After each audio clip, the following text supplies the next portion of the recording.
Sabahınız xeyir olsun hörmətli izləyicilər. Oktyabr ayının 28-də Ordubad rayonunun Tivi kəndindən sizlərə salamlayıram.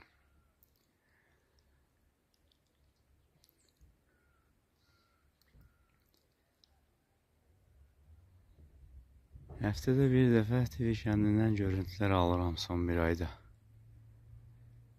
Eyni yerdən, Sələmə dağından. Hər bir videonu tutuştursaq görərik ki, günü-gündən ağaçların yarpaqları daha da sarıya çalır, saralar.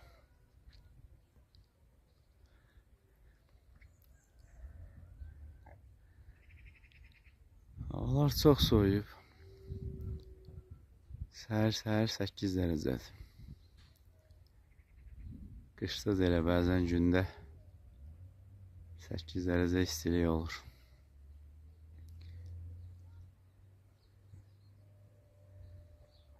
Sonuncu yağışda dağların zirvəsinə qar yağıb. Necə yağıbsa elə də qalır. İkinci xəbərdarlığın eləyib, üçüncü xəbərdarlıqda qar yenəcək kəndə.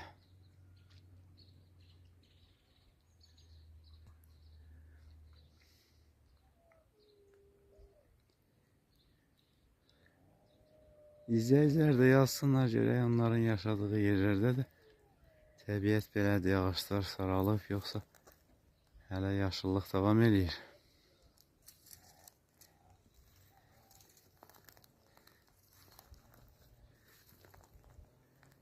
Qışın gəlməyin hələ bir xeyli var, 2 aya yaxın. Ancaq havalar soyuyor, bitkilər fotosintezdən kəsilir. Məcbur olaraq yarpaqları saralır ki, qış yuxusuna geçsinlər.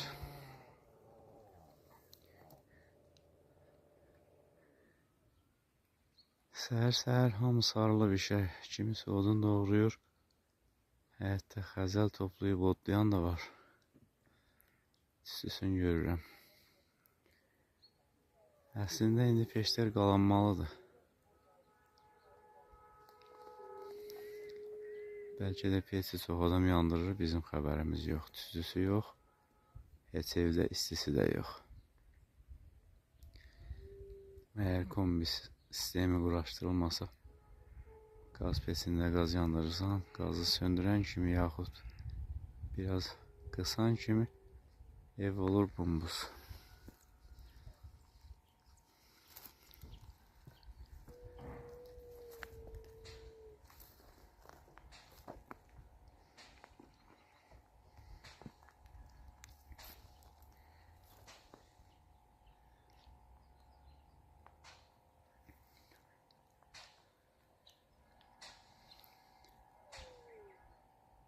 Bu məhlədəki ağaçlar daha tez yarpaqlarını töküblər. Bu il bura su gəlmədi.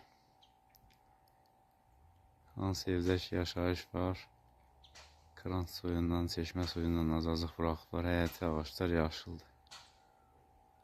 Hansında ki imkan yoxdur suvarmağa, belə ağaçlar yarpaqlarını sentyabrdan töküblər. Natiq müəllimdir.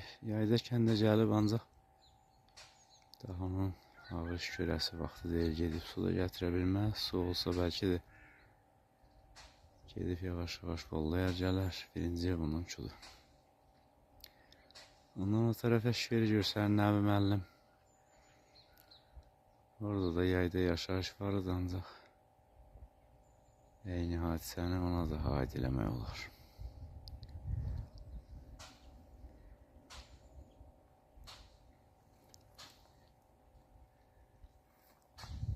Sayət dayıcının həyətindəki ağaçlar yaşıldır. Bura quzeydir, çox su da tələb eləmir. Sələmə dağının yamacında. Bu məhəllədə aprel ayında qar qalır. Hələ bu yamaçdan kiş də gedib həyətlərə dolur. Sərt bir yamaçdır. Yamacında da gəlyotu var. Solmaz çiçəyi görmüşdüm, gəvən. Bəzi dərman bitkilərin uzağa getmədən buradan da toplamaq olar. Bəlkə bir neçə videomda demişəm, burada telegüllə var. Elə ki Azərbaycanda televiziya fəaliyyətə başladı. Burada bir tikili var idi. Bu qüllə dalğaları tuturdu.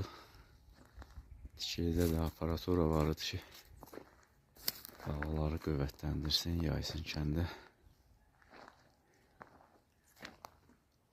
Həmişə bizim məhəllədə dalğa zəif olurdu, aşağıda çökkəkdi. Antenanı laf yüksəyə qaldırırdıq, tutmurdu ki, tutmurdu. Düzəldirdik bugün, sabah yenə görürdük, tutmur. Bir nəfər qalırdı antenanın yanında. Tərpət o yana, tərpət bu yana. Ancaq qarşı məhəllələrdə antenaya ehtiyac qalmırdı. Televizorun arxasında antena yerini bir qayçı sancırdılar. Ayna kimi də göstərirdi. Yuxarı məhəllələrdə həm elektrik normal gəlirdi. 220 olmasa da 190, 180. Bizim məhəlləyə 110 da gəlmirdi. Lampalı televizorları aça bilmirdi. Transformatordan istifadə edirdik. Yetirmirdik bir stabilizator. Gecə elektrik zəif olurdu. Axşamdan artır ki artırırdıq. Tezdən dururduq, yaddan çıxırdı. Taxan kimi telefon yanırdı. Bizim televizorumuz rekord televizoru idi. İmran'dan öyrənmişdim. Arxasında bir vəziyyət vardı. Silavay transformatorda. Onu dəyişirdim 127 ilə, 110 ilə işləyirdi. Ancaq dediyim kimi çox yaddan çıxırdı. Bir əlimiz peridoxranitel alırdı, yaxud da nazik bir məftil qoyurduq. Peridoxranitelin üstünə taxırdıq yerinə. O da qalın olanda televizoru yandırırdı. Bu da bizim məhəllə, aşağı məhəllə.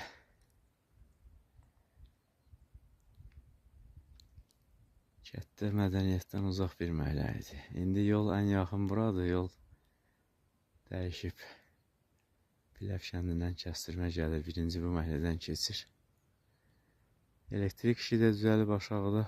Yeni bir transformator qoyulub, biz də kömək olmuşuq onu oraya indirməyə, yerini düzəltməyə. Demək olar ki, şəhər kətdən seçilmədiyi kimi bizim məhəllədə kəndi digər əsas hissəsindən seçilmir.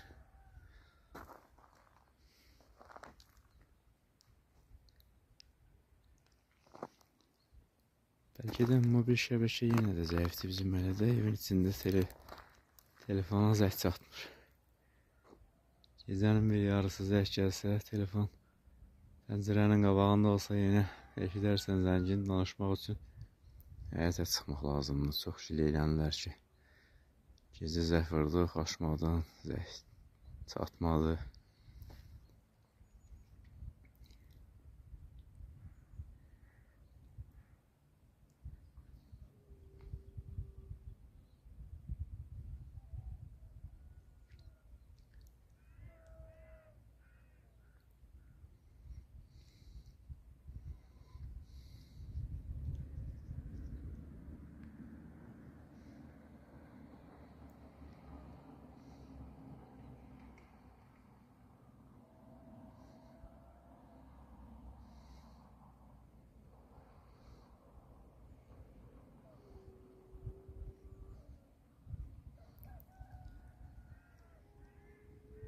Bir neçə ildə ağaçlar tam saralır, yarpaqlarını tökür, sonra qış gəlir, qar gəlir.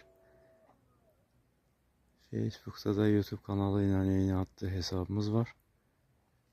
Dünən mənə xatırlatma gəlib ki, 2016-cı ildə Tivik kəndində nə qədər qar yağmışdı.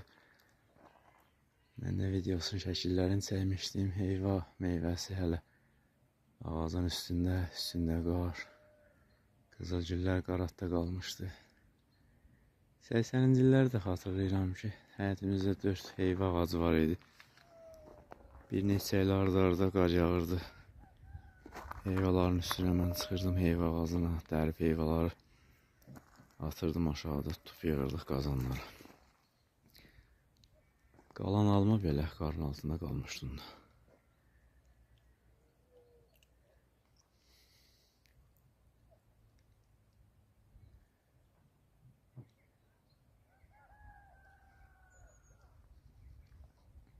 İndiki zamanda yaşayanlar normal sahillər qarın gec gəlməyin, quraqlığı biz elə görməmişdik. Elə də danışıram ki, güya 100 yaşım var. Bizdən əvvəlkilər də başqa cür söhbət edirdilər. Qışın da başqa idi. Qışda o qədər qar yağırmış ki, evlərin üstünü çürüyüb tökürmüşlər. Evlər o vaxt bir-birinə bitişiymiş. Yol tapıb camaat hərəkət eləyə bilmirmiş. O vaxt damlarda örtük yoxmuş. Müharibə vaxtında da kətdə baş papaqlı qalmamışdı ki, damın üstünü töksün. Əgər qarda tökülməsə, gün vurub əritsə, yaprıqsa, ağırlıq eləyib. Vərdişləri də sındırar, həm də evin içi damar. Çünki evin içində təndir yanan kimi isti qarı əridəcəkdi. Əskərlik yaşı çatmayan uşaqları çağırmışlar ya da özləri gedirmiş. Babam deyirdi ki, 1930-cu il idi, müharibə vaxtı 12-13 yaşı var idi. Müharibənin qızğın çağlarında düşürdüm evbəyev, bütün damları çürüyürdüm. Ev sahibələri də çağırırlar, cibimi doldururdular qaxınan. Çörək olan bir dürmək çörək də verirdi. Həm mənim işim düzəlirdi, həm onların.